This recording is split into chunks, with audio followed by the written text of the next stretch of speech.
Je suis avec monsieur René Abat. Bonjour monsieur. Bonjour. Du groupe Boston Consulting Group.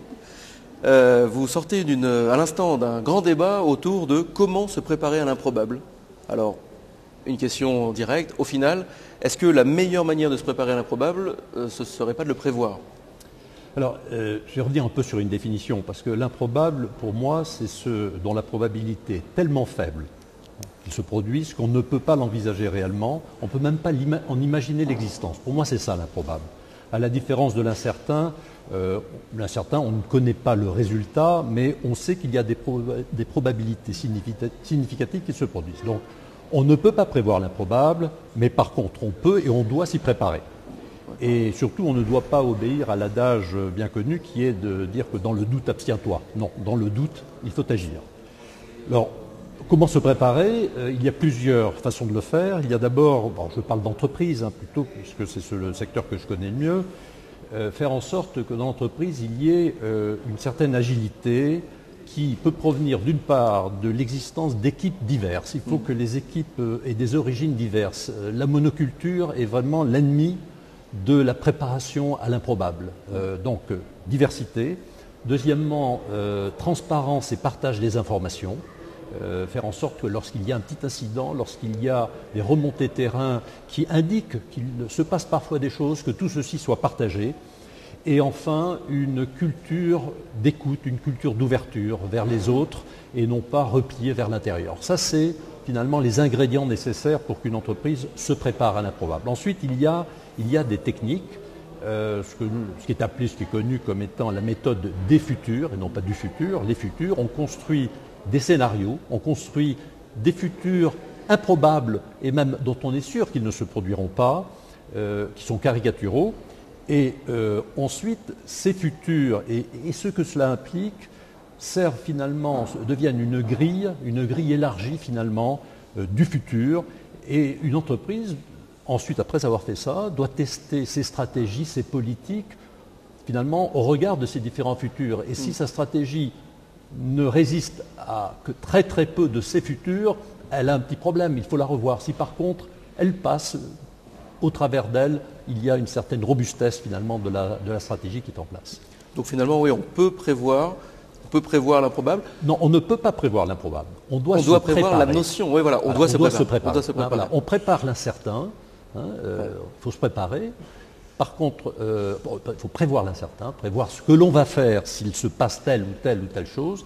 Mais face à l'improbable que l'on ne peut pas décrire, il faut se préparer et ne pas chercher à le prévoir.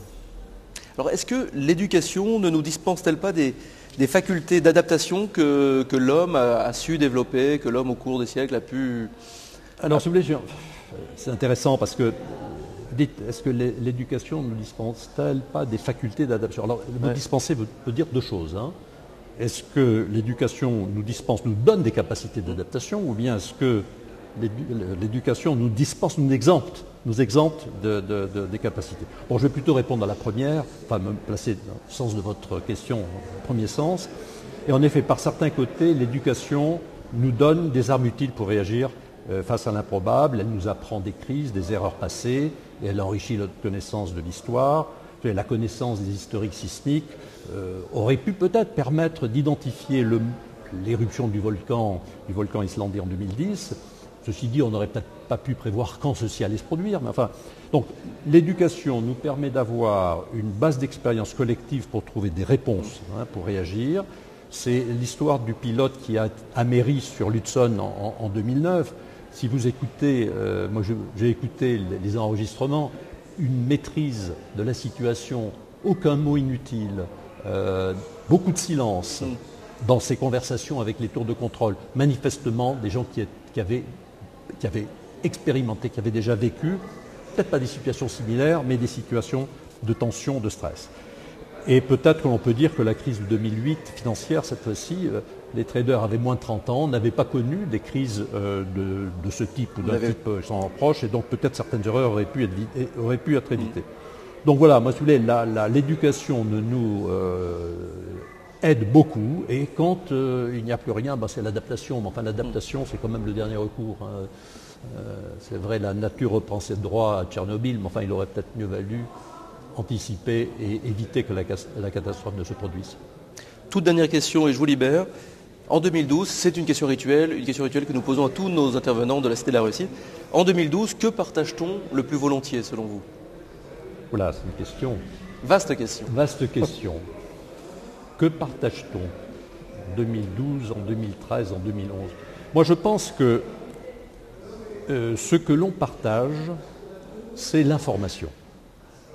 L'information, grâce aux techniques, aux technologies, est aujourd'hui partagée au niveau mondial et c'est partagé sans qu'on ait le sentiment de perdre quelque chose en donnant l'information, en donnant cette information. Donc quand celui qui donne ne perd rien, il le donne plus volontiers. Et autour de l'information, je dirais un peu plus loin, alors peut-être en disant qu'est-ce qu'il faudrait partager davantage, c'est la connaissance. La connaissance qui est l'élément essentiel de l'évolution de la survie de l'humanité, la connaissance, l'information symétrique, qu'il n'y ait pas ceux qui savent et ceux qui ne savent pas. Donc ceci me paraît, si vous voulez, être, et je pense que notre décennie a non seulement fait déjà un grand pas en avant, mais continuera de le faire. C'était le mot de la fin. Merci beaucoup, Monsieur Abad. Merci à vous.